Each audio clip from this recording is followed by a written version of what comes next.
संगीत। ऐश्वर्या और विशाखा श्रुति की जान लेना चाहती हैं। दोनों ने श्रुति को बुरी तरह घसीटा है और उसकी हालत देखकर किसी का भी दिल दहल जाए। सवाल सिर्फ इतना है, क्या श्रुति दोनों के चंगुल से बच पाएगी या फिर आज की रात उसकी जिंदगी की आखिरी रात साबित होगी? दोस्तों, मन्नत सीरियल से इस समय एक ऐसी धमाकेदार अपडेट सामने आ रही है जिसे सुनकर आप भी हक्के बक्के रह जाएंगे। अब तक आपने सिर्फ श्रुति के अचानक गायब होने की खबर सुनी थी, लेकिन कहानी अब उससे कहीं आगे निकल चुकी है। आपको याद होगा, श्रुति अचानक गायब हो गई थी। मन्नत और धैर्य दोनों उसे ढूंढते ढूंढते पागल हो गए थे। घर के हर कोने, हर गली, हर जगह पर उन्होंने उसे तलाशा, लेकिन श्रुति का कोई पता नहीं चला। मन्नत की हालत तो ऐसी हो गई थी कि वह रोते रोते कमजोर पड़ चुकी थी और धैर्य का गुस्सा भी अपने चरम पर था। दोनों को महसूस हो रहा था कि कोई बड़ी अनहोनी होने वाली है, और अब जो सामने आया है उसने सभी के होश उड़ा दिए। हमारा शक बिल्कुल सही निकला।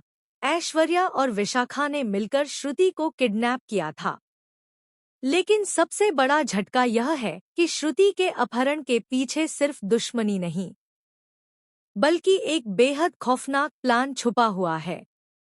दोनों उसे शहर से दूर एक बिल्कुल सुनसान, जर्जर घर में ले गई हैं। यह घर सालों से खाली पड़ा था और वहां कदम रखते ही ऐसा लगता है मानो दीवारें भी चीख रही हों। इसी जगह पर दोनों उसे खत्म करने की प्लानिंग कर रही हैं। श्रुति बेबस, डरी हुई और लगभग टूट चुकी है, लेकिन हार मानने को तैयार नहीं।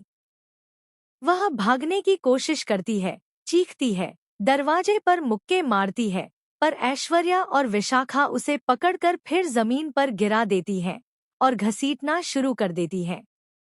माहौल इतना डरावना है कि देखने वाला भी कांप जाए। लेकिन दोस्तों, असली ट्विस्ट तो अभी बाकी है।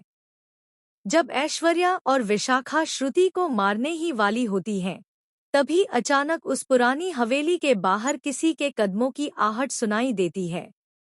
दोनों घबरा जाती हैं। उन्हें लगता है कि शायद मन्नत या धैर्य आ गए हों, लेकिन आवाज बिल्कुल किसी और की लग रही है। अचानक दरवाजा जोर से हिलता है। विशाखा डरकर पीछे हटती है। ऐश्वर्या तुरंत चाकू उठाकर दरवाजे की ओर बढ़ती है, और तभी दरवाजा धीरे धीरे खुलता है और जो शख्स अंदर आता है उसे